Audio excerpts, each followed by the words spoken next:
जय हिंद दोस्तों, मैं कुणाल आपका स्वागत करता हूं। ये मेरे एथिक्स का सीरीज का 42वां वीडियो है और आज का टॉपिक है निजी संस्थानों में नैतिक चिंताएं, जिसे इंग्लिश में ethical concerns in private institutions कहते हैं। तो आइए समझते हैं कि इन निजी संस्थानों में कौन कौन सी नैतिक चिंताएं व्याप्त है। तो सबसे पहले हम लोग निजी संस्थानों को समझते हैं कि कौन कौन से निजी संस्थान हमारे सामने दिखाई देते हैं। इसमें सबसे पहला है बड़े संस्थान। निजी संस्थानों में यानी प्राइवेट इंस्टीट्यूशन में बड़े संस्थानों को देखेंगे, तथा दूसरा है अपना छोटे संस्थान। ठीक है, तो पहले बड़े संस्थानों को देखते हैं। इस बड़े संस्थानों में बड़े बड़े औद्योगिक घराने आते हैं। इसमें बड़े बड़े अंबानी और टाटा, ये सारे संस्थान आते हैं। इनकी शक्तियाँ बहुत ज़्यादा होती है। ठीक है ना, ये आप देखेंगे अंबानी, अडानी जितने भी होते हैं, इनकी शक्तियाँ बहुत अधिक होती है, क्योंकि इनके पास धन होता है। और इनके पास धन है तो इनके पास ये राजनीतिक प्रभाव भी रखते हैं, प्रशासनिक प्रभाव रखते हैं, यानी कि इनके पास शक्तियाँ बहुत ज़्यादा है। राजनीति के लोग, प्रशासन के लोग इनके खिदमत में लगे रहते हैं। सर ये क्या करते हैं कि सरकार की नीतियों को ज़बरदस्त तरीके से प्रभावित करते हैं। ये जो होते हैं, ये बड़े संस्थान सरकार की नीतियों को ज़बरदस्त तरीके से प्रभावित करते हैं, और सरकार की नीतियां ही आप अगर उद्योग लगाए हैं तो उसको प्रभावित करती है। जो सरकार की नीतियां होती है, डूबते हुए उद्योग को आसमान तक पहुंचा सकती है, और सरकार की नीतियां जो आसमान पे उद्योग है उसको पाताल में पहुंचा सकती है। ठीक है ना, तो सरकार की नीतियों को ये प्रभावित करते हैं और अपने पक्ष में कर लेते हैं, इसलिए इनके पास शक्तियाँ बहुत ज़्यादा है। अगर बात करें तो ये जो बड़े सरकारी संस्थान है, ये अपने शक्तियों का उपयोग भी करते हैं। ठीक है ना, क्योंकि इनके पास राजनीतिक, प्रशासनिक सारे तरह के प्रभाव हैं। ये एक सारा काम धन के कारण हुआ है। इनके पास धन है, इसलिए ये स्वाभाविक है कि बड़े संस्थान अपनी शक्तियों का उपयोग करेंगे अपने लाभ के लिए। जबकि छोटे संस्थान होते हैं, ये अनऑर्गेनाइज सेक्टर होते हैं, ये ऑर्गेनाइज सेक्टर के अंतर्गत आएंगे।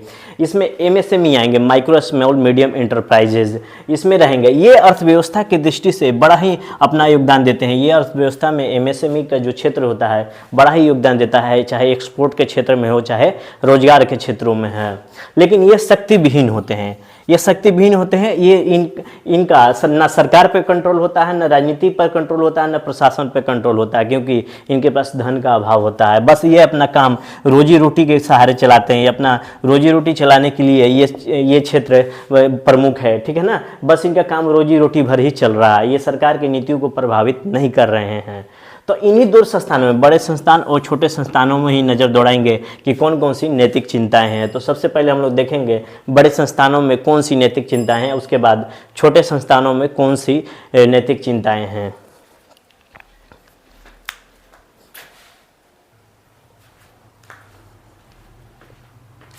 अब देखते हैं कि बड़े संस्थानों में कौन सी नैतिक चिंताएं हमारे सामने व्याप्त है। तो सरकारी नीतियों पर ये प्रभाव डालते हैं। बड़े संस्थान जो हो गए, बड़े औद्योगिक घराने हो गए, सरकारी नीतियों पर प्रभाव डालते हैं, और जो सरकारी नीतियाँ होती है सार्वजनिक हित के लिए होती है। ये प्रभाव डालकर अपने हित में कर लेते हैं। ये जो नीतियाँ होती है इसको बदलने के लिए ये औद्योगिक घराने बाध्य करते हैं अपने लाभ के लिए। सरकार किसी भी पार्टी का हो, लेकिन शासन व्यापारी ही करते हैं, ये बहुत बड़ा प्रमुख कथन है। ठीक है ना, तो हम देखेंगे सरकार की नीतियों के पीछे उद्योगपतियों का ही हाथ होता है, क्योंकि ये पॉलिटिकल फंडिंग करते हैं। जो भी उद्योगपति होते हैं पॉलिटिकल फंडिंग करते हैं।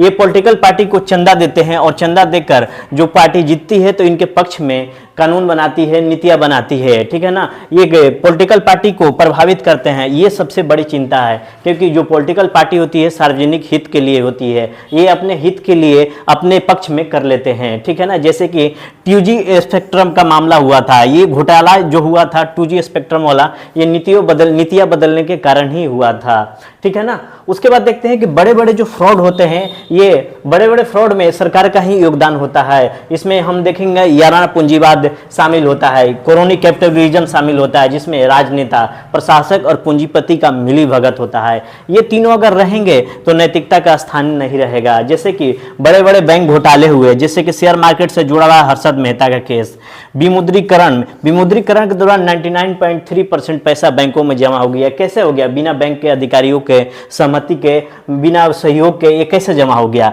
बहुत लोग लोन लेते हैं और विदेश भाग जाते हैं, जमा नहीं करते हैं, बैंकों का एनपीए बढ़ रहा है। तो ये क्या हो रहा है? ये क्रोनी कैपिटलिज्म की वजह से बड़े बड़े औद्योगिक घराने घोटाले करते हैं, फ्रॉड करते हैं, क्योंकि जो राजनेता होते हैं, राजनेताओं की बात प्रशासक मानते हैं। ठीक है ना, और प्रशासक पूंजीपतियों की बात मानते हैं। तो इसमें क्या हुआ कि पूंजीपति अपने लाभ के बारे में सोचेगा। तो ये देखें क्रोनिक कैपिटलिज्म जो होता है, याराना पूंजीवाद होता है, ये बहुत बड़ा भ्रष्टाचार का कारण है, बहुत बड़े धोखाधड़ी इनके माध्यम से किया जाता है। उसके बाद देखेंगे कि प्रशासनिक अधिकारियों को ये औद्योगिक घराने प्रत्यक्ष एवं अप्रत्यक्ष रूप से लाभ पहुंचाते हैं।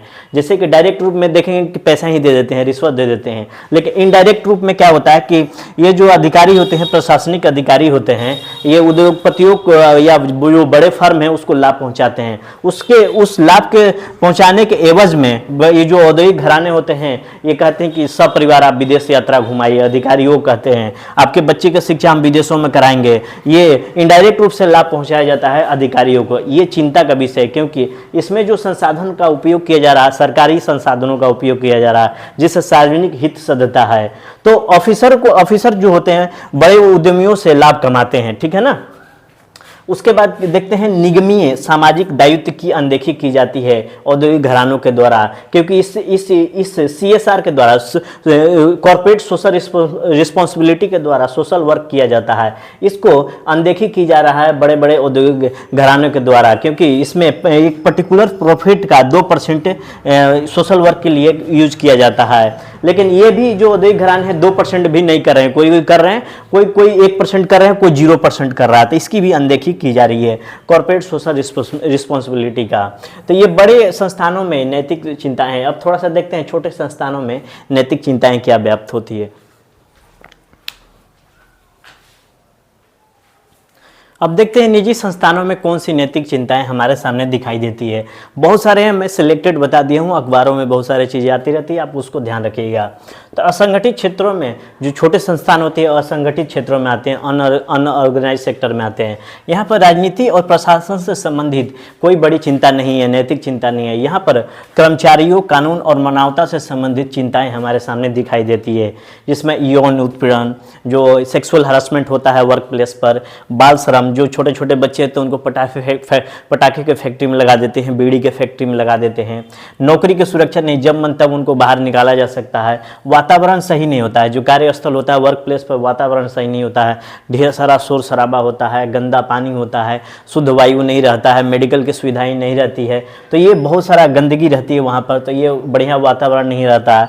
ये क्या करते हैं कि ये कोई छोटे मजदूर जो होते हैं कंपनी में रहते हैं और कंपनी में काम सीख लेते हैं, कंपनी छोड़कर वहाँ से निकल जाते हैं, और जो बड़ी कंपनी वहाँ पर जो भी कंपनी पहले से थी उसके ग्राहकों को अपनी तरफ बुला लेते हैं। तो ये सारी की सारी नैतिक चिंताएं मौजूद है छोटे संस्थानों में, और भी हैं, आप लोग ध्यान रखिएगा। मैं मोटा मोटा एक आइडिया बता दूं जिससे आप अखबारों में चाहे कहीं भी अपने एक्सपीरियंस से देखें तो अपने ढंग से इसको नोट कर लें, ठीक है। तो ये रही अपनी निजी संस्थानों में नैतिक चिंताएं, और कल हम लोग देखेंगे कि सरकारी संस्थाओं में नैतिक दुविधाएं क्या है। हमने चिंताएं पढ़ा, अब लोग दुविधाओं का अध्ययन करेंगे बारी बारी से सरकारी और निजी संस्थानों में, ठीक है। तो आज भर इतना ही रखते हैं। आपके सहयोग के लिए धन्यवाद। नमस्कार, जय हिंद।